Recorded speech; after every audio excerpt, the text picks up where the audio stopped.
In the last video, we were talking about the float and integer data type, and we learned some specialties about the float data type. And now we want to do the same thing about the char data type. To do so, I will build up our main program again. And I will declare a new variable. It's just a simple a, and I will print that to the screen. We already know how to print characters to the screen. We learned it in a previous video.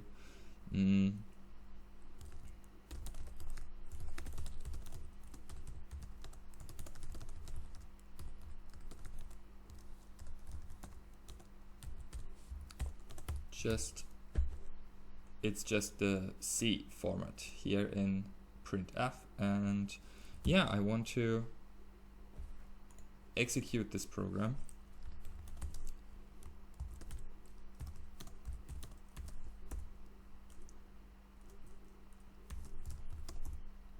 And as you can see, it just runs fine and everything is as expected. I will clear this for now.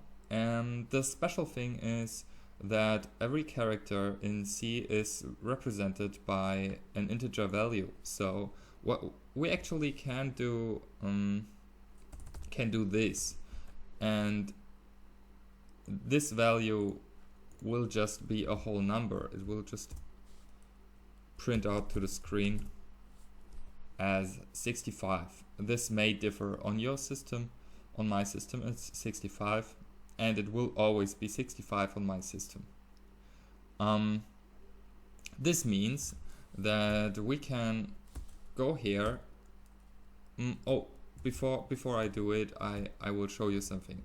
The character can only hold one symbol, one sign, and that is important, because if I put another one here, I told you in one video I think, but I didn't show you what will happen if you put another letter inside of a character.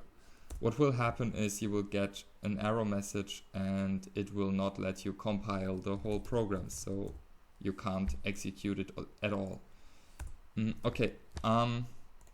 What you actually can do is you can go here and you can say, okay, I want a new integer value, and that one is a. That means I can put a character value to an integer.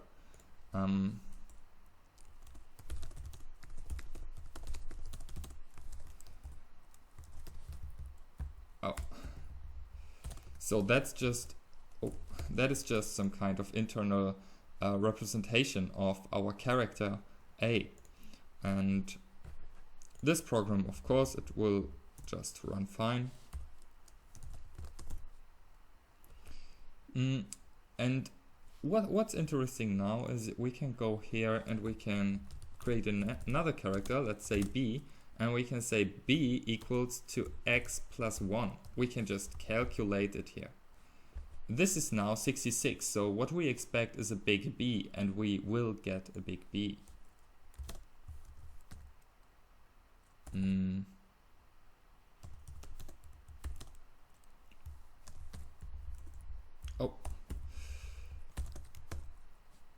Okay, if we run this program now, I already told you, we will get a big B for the x plus 1.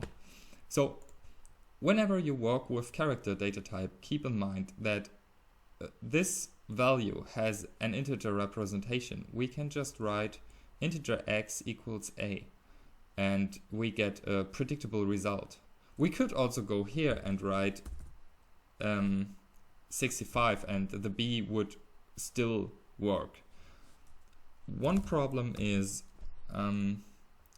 the integer x can have a value of a character, and it will turn that into an integer. But not every character can have an integer value. I can't go here and say, okay, let's say this is some number.